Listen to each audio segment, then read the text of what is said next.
Patricia Harmon. I'm 71 years old, and I am nobody's victim. He drove past my exit without slowing down. I watched the familiar street sign appear in the window and then disappear behind us, swallowed by the dark, and I opened my mouth to say something, to tap the divider, to point back, to ask where we were going. But something stopped me. Something in the set of his shoulders in the front seat.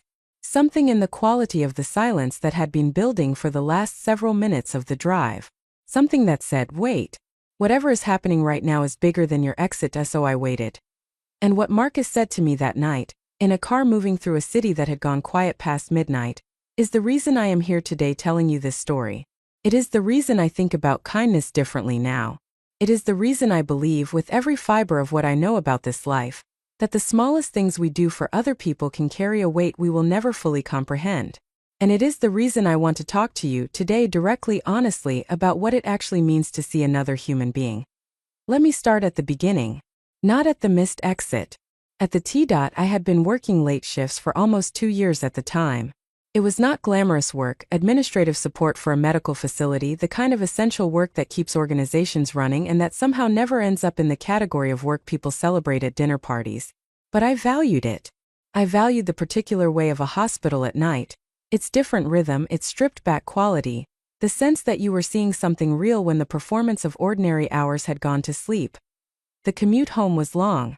40 minutes in the day could become an hour and a half after midnight, depending on the routing. And I had fallen into the habit of booking the same driver whenever his name came up in the app. Not because I had planned to make it a habit. The first time was coincidence. I booked a ride, he was available, the drive was smooth and quiet and ended with him saying very politely and without any agenda, "Safe night to you." In a way that felt genuine rather than scripted. "Safe night to you." I thought about that phrase on the elevator up to my apartment. The specific consideration in it. Not good night, which is what everyone says. Safe night. As though he had looked at the hour and the city and the particular vulnerability of a person traveling home alone past midnight and had chosen his words to address exactly that. I booked him again the following week. And the week after that. His name was Marcus. He was somewhere in his late 40s. I never asked directly and he never volunteered it. He had a quiet that was not unfriendly, not cold but deliberate. The quiet of someone who has learned that silence can be a form of respect. He drove with both hands on the wheel at all hours, and he knew the city in the way that people know things they have observed from the specific perspective of moving through them constantly at all hours, carrying strangers from one version of their lives to another. The T started about 6 weeks in, which is approximately when a habit stops being a coincidence and starts being a choice you are making. I had made extra at home on a Thursday night. I was always making extra tea, a habit I had inherited from my mother, who operated on the firm philosophical principle that whatever was happening in the world, the right response began with a hot cup of something, and I thought of Marcus. Of the 40-minute drive ahead of him through the city after he dropped me. Of the night shift hours and the particular fatigue of work that is performed while most of the world sleeps. I put the extra tea in a travel mug. It was a simple thing. It took no planning and no sacrifice and no calculation of what it might mean or how it might land. I just picked up the travel mug with my bag and I got in the car and I held it out and I said, "I made extra. I thought you might want it. 0.2 sugars, is that okay?" I guessed. He turned and looked at me for a moment with an expression I couldn't fully read in the low light of the car. "2 sugars is perfect," he said. "Thank you." And that was the beginning. After that, the tea was simply part of the arrangement. I made it. He drank it. We talk sometimes, real talking, the kind that doesn't require introduction or preamble because it has been established through the slow accumulation of weekly contact that we were people who were allowed to say real things to each other. He told me about his kids, too. A daughter studying nursing and a son who played football with a seriousness that Marcus found simultaneously impressive and slightly alarming. I told him about my work, about the particular exhaustion of the late shift and the particular satisfaction of a job that kept things running. We talked about the city. About weather. About the way the same streets look completely different at 2 in the morning than they do at noon, quieter, somehow more honest, stripped of the busyness that daytime uses to disguise what it actually is. We did not talk about deep things. Not at first. What we did was something that I now believe is the underrated foundation of all genuine human connection. We showed up consistently, and we were decent to each other. We did not perform. We did not impress. We were simply reliably week after week two people who treated each other as though the other one mattered. As though the 40-minute drive was not just a transaction but a small shared experience of being human together in the middle of the night. I did not know, at that point, what was happening underneath the surface of those drives for Marcus. I did not know what he was carrying. I did not know what the tea meant in a context I could not see from where I was sitting in the back seat. I did not know that something as ordinary as 2 sugars, offered without calculation or expectation, was doing something in a person's life that I would not learn about for months that I did not know. And I think that is one of the most important parts of this whole story that we never know. We perform our small kindnesses without information about their full impact. We give the tea without the context. We say the genuine thing without knowing how much it was needed. We treat a person like a person without knowing that they have recently been treated like furniture by everyone else around them. We show up in the ordinary way doing ordinary things, and we have no access whatsoever to the extraordinary weight those ordinary things sometimes carry. This is the part one wants you to sit with. This is the part one needs you to feel because it changes everything about how you move through your daily life if you let it land properly. You are always operating with incomplete information about your own impact. Every single time you choose kindness over indifference, every time you look up from your phone and make eye contact and smile at the person serving you, every time you ask how someone is doing and wait for the real answer, every time you bring the extra tea without being asked and, without expecting anything back, you are casting a stone into a lake you cannot see the bottom of. The ripples go further than you know. They go deeper than you know. They reach places and people you will never hear about, touching things you had no idea needed touching. Your kindness is not small. It only looks small from where you are standing. Let me get back to that night. The night of the missed exit at IT was a Tuesday in March, which in the city where I lived means a sky the color of old pewter and a cold that has been persisting long enough to feel personal.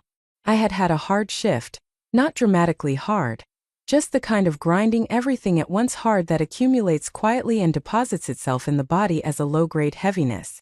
I had my bag and my coat and the travel mug with Marcus's tea, and I got in the car and said hello, and he said hello back, and we moved into the familiar rhythm of the drive.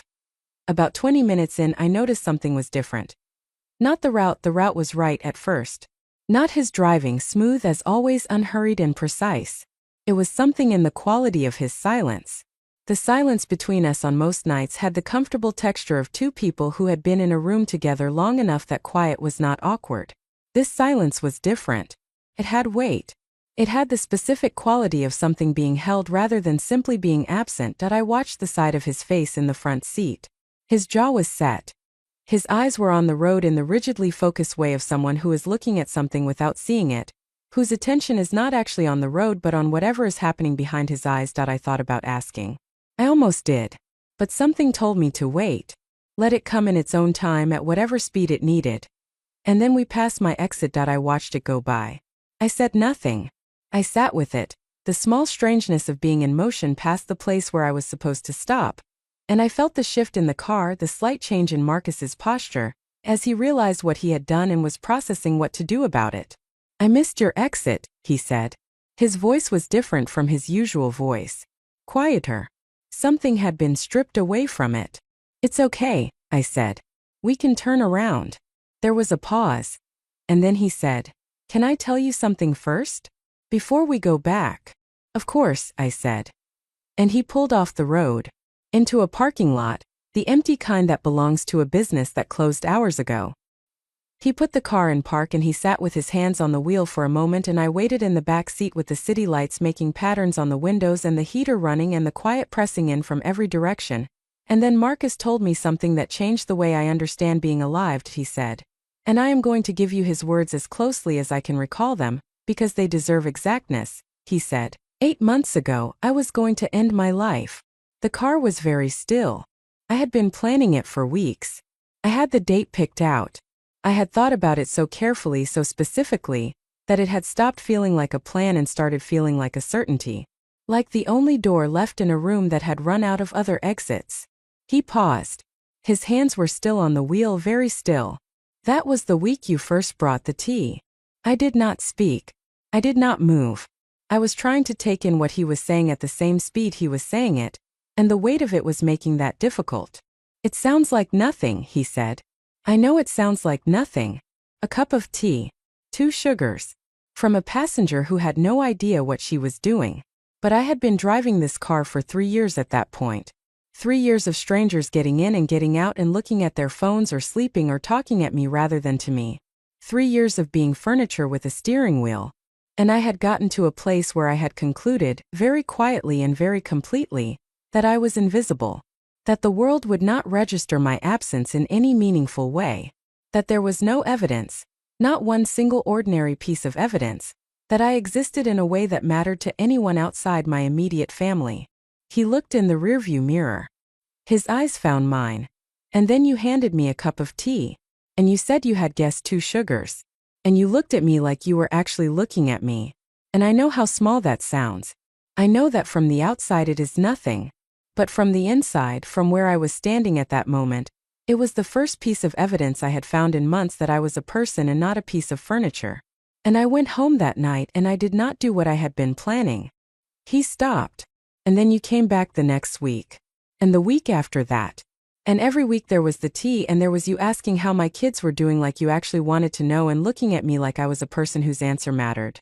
And every week I had one more reason. Just one more week. Just one more cup of tea and one more person who looked at me and didn't look through me. He took a breath. "I'm sorry I missed your exit," he said. "I didn't do it on purpose.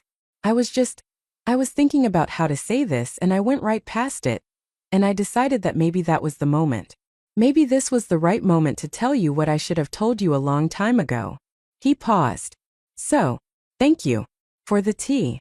For seeing me. For whatever you did that made me stay." I sat in the back of that car in a parking lot somewhere past my exit in a city gone quiet, and I felt something I have never felt before or since in quite that specific combination. Gratitude and grief and wonder, and the most acute physical sense of the weight of small things that I have ever experienced. The weight of what hangs on a cup of tea. The weight of what a person carries without showing. The weight of how close we come, all of us, to losing each other without ever knowing what we almost lost. I said the only thing I could say. I said, "Thank you for staying." And we sat in the parking lot for a little while longer, not saying very much, and then Marcus drove me home. He pulled up in front of my building and he said, "Safe night to you." The same words from the very first night. But now I knew what they meant coming from him. What the word safe carried in his mouth. What it meant to mean it. That I stood on the sidewalk and watched the car pull away. And I did not go inside for a long time. That I want to tell you what I sat with on the sidewalk that night. Because the story of what Marcus said is only the beginning of what I want to give you today. The rest of it is what happened inside me after. What changed? What I understood, suddenly, completely, without any possibility of ununderstanding it. About the kind of life I wanted to live. I thought about the tea. About how many times in the 6 months between that first Thursday and that Tuesday in March I had almost not made extra. How many times I had been tired or rushed, or distracted by something that felt more urgent than boiling a kettle and filling a second mug. How many times the small kindness had competed with the friction of making it, and had won only by the thinnest margin. That I thought about the nights I had almost taken a different driver. About the algorithm of the app, which on several occasions had offered Marcus as one option among several, and I had chosen him each time partly out of habit and partly out of something less nameable. A sense that continuity mattered, that consistency was its own kind of kindness, that showing up again was not nothing. I thought about how entirely unaware I had been. About how I had been carrying something I didn't know I was carrying. About how I had been part of a story whose significance I had not even begun to understand. About how ordinary I had felt making that tea every week. How routine. How unremarkable. And I thought about everyone else who might be carrying something ordinary that they don't know is extraordinary. About you. About the things you do that you do not know the full meaning of. The messages you send that you don't know are the messages someone read 3 times because they needed every word. The conversations you have that you think were nothing and that are, for the person across from you, the most human conversation they've had in a month. The presence you show up with, imperfect, preoccupied, not particularly impressive. That is, for someone who has been starved of presence, the thing that makes a difference. You are doing more than you know. You have always been doing more than you know. And I want to spend some time today talking about what it looks like to do it more intentionally. Not differently, not more grandly, not more visibly, not with more effort or more strategy. More intentionally. More awake. more aware that the ordinary things you carry through your ordinary life are not as weightless as they appear. Let me tell you about what happened to me in the weeks after that night. Something shifted in the way I experienced my days. Not dramatically, it was not a sudden transformation or a radical reinvention. It was subtler than that and in some ways more permanent. It was a shift in attention, a reorientation of what I noticed. An upgrading, if you will, of my awareness of the people I moved through my life alongside. I started noticing who I looked at. I started noticing the people I passed through my day without truly registering.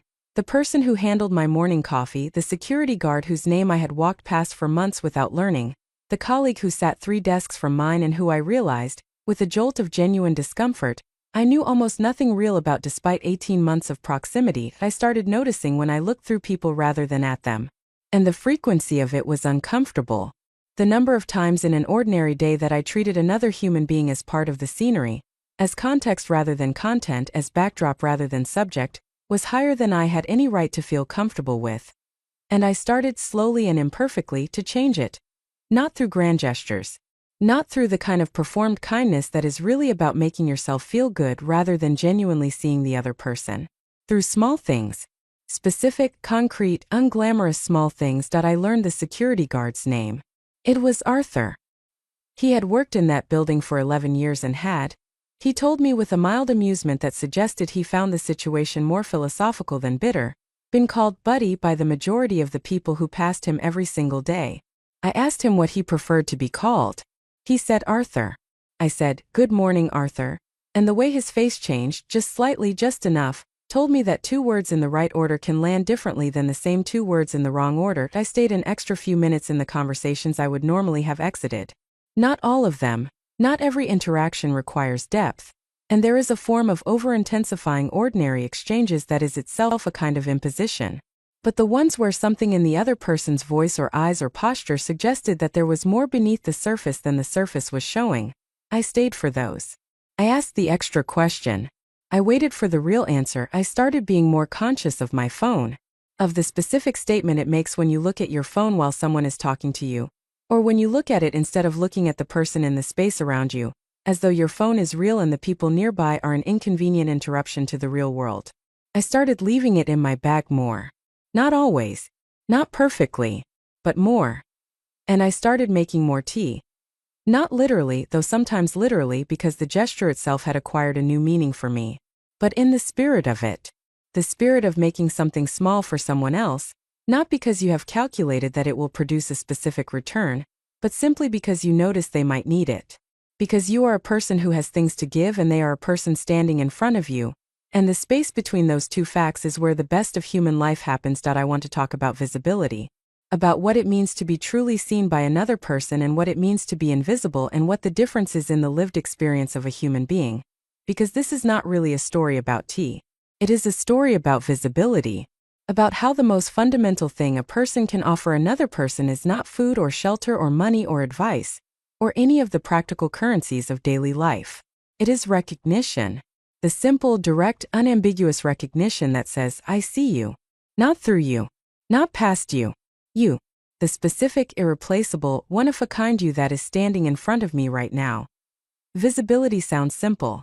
It is not simple. In the actual practice of daily life, in the sensory overload of contemporary existence, in the 1,000 competing demands on attention that a single day can produce, genuine visibility requires a choice. A deliberate renewal against the current choice to look up. To slow down. To expand the focus from the screen and the agenda and the private internal monologue and take in the human being in front of you as though their existence is an event worth attending to. Most of us do not make that choice as often as we could. I did not make it as often as I could before Marcus. And understanding what the cost of that was, what it cost Marcus to move through 3 years of daily invisibility, what it cost him to arrive at the conclusion that the world would not register his absence. Understanding that cost changed my relationship to the choice. We are in a loneliness epidemic. I want to say that plainly because the data says it plainly and because I think we need to hear it said rather than softened. The number of people walking through the same world as the rest of us, in the same buildings and on the same streets and in the same offices and transport systems, the number of those people who feel profoundly, essentially invisibly alone is staggering. Not alone in the way that can be fixed by adding more social events to a calendar. Alone in the way that means they do not believe anyone would genuinely notice or grieve a version of the world without them. That is the kind of alone that Marcus was carrying. In a car. Driving strangers. Every night. And the reason I am telling you this is not to make you feel guilty about how many people around you might be carrying something similar without your knowledge. It is to show you that the capacity to reach people in that specific and significant way, the capacity to change a person's relationship to their own existence, is not reserved for therapists or celebrities or people with platforms or people with extraordinary gifts.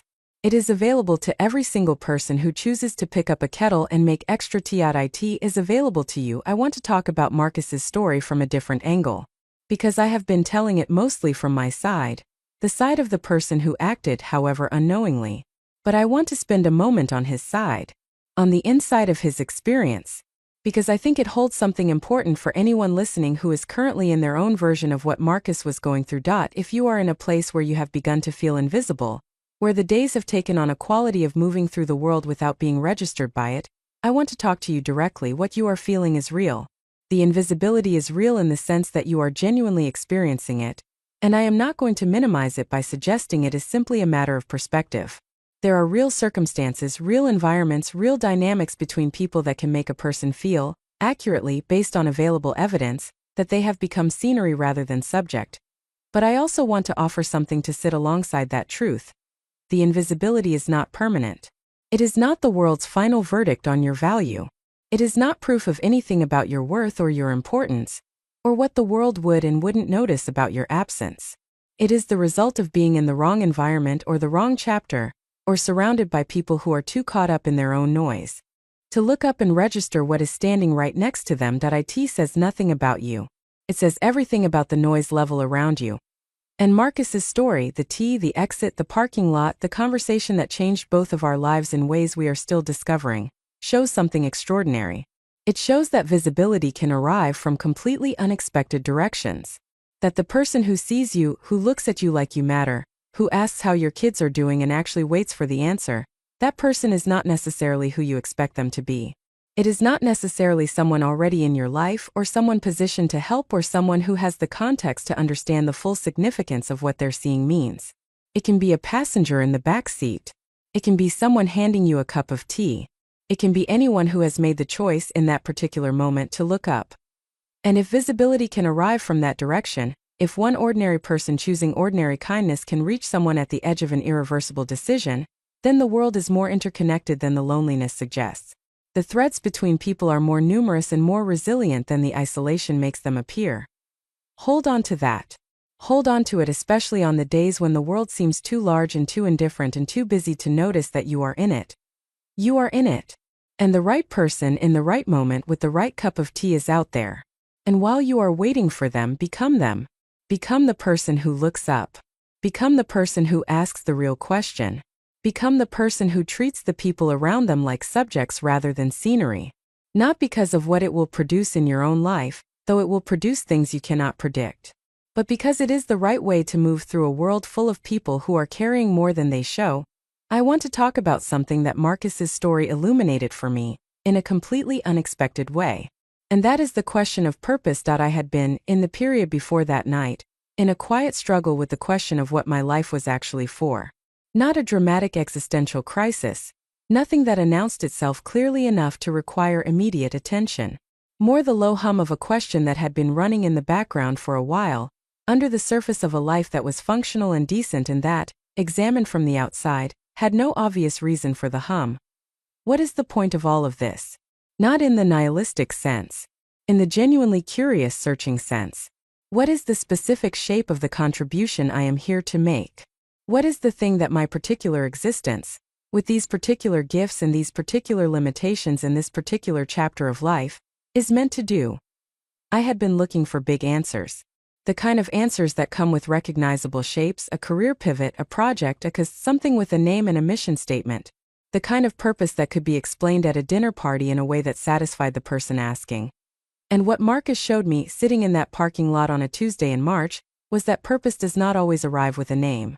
Sometimes purpose is a cup of tea made on a Thursday night without particular intention. Sometimes it is a question asked genuinely in a car at midnight. Sometimes it is the accumulated weight of showing up with the same decency week after week, without knowing what it is building or where it is landing. Sometimes purpose is not a thing you set out to do. It is a quality of being, a way of moving through the world, a habitual choosing of presence over absence, of attention over distraction, of genuine over performed. And that quality of being, that way of moving, is not passive. It is not accidental. It is, in fact, one of the most active and consequential choices a person can make about how to spend their time on earth. I had been looking for purpose in the big places. It was in the kettle all along. Let me tell you what happened with Marcus after that night. We kept driving. The following Thursday I was in his car again, with the tea, and the dynamic between us had shifted in the particular way that dynamics shift after something true has been spoken between two people who were previously operating in pleasant but bounded territory. We were different with each other. Not uncomfortably different, genuinely, warmly, usefully different. The kind of different that comes when a relationship moves from cordial to real. He talked about his daughter's nursing program, about his son's football, about a trip he was planning, modest, careful, the kind of trip that a person plans when they have recently decided they want to see more of the world rather than less. A sign in its own quiet way. I talked more too. More honestly. More about what was actually happening in my days and less about the version of it that is easy to report to someone you are treating as a stranger. The talking changed because the pretense had gone out of it, the way it always goes out of conversations that have passed through something honest together. We never talked again about the parking lot directly. We didn't need to. It had been said. It had been received. It lived between us in the specific way that true things live between people who have spoken them, not as a topic to return to, but as the foundation under everything that came after. I stopped taking that job about 8 months later. Life changed direction in the way that life does. A different opportunity, a different schedule, a different chapter beginning in the way chapters begin. Without announcement, without clear markers, already underway by the time you realize it has started. I drove with Marcus for the last time on a Tuesday night in autumn. He drove the familiar route. He did not miss my exit. When he pulled up to my building, I handed him the tea mug for the last time and I told him it had been my last shift. He was quiet for a moment. And then he said, "You know what I've been thinking about lately? I've been thinking that everybody is one cup of tea away from a different story. One small thing that makes them feel like they exist. Like they matter to somebody." He paused. "I want to be that for somebody else. I've been thinking about how to do that." I stood on the sidewalk with the city around me and the autumn dark above me, and I felt the specific, profound rightness of that sentence. The completion it contained. The circle it closed. One cup of tea. One person deciding that the stranger in the front seat deserved to be seen. One act of ordinary kindness that neither of us could have quantified or explained or pointed to and said, "Look, this is significant. And look what it built. Look at what it set in motion. Look at the life that is still being lived because of two sugars and someone choosing to look up." I want to spend the final part of this story talking to you about what you are going to do with it. Because a story like this can be received in two ways. It can be received as a moving account of something that happened to someone else.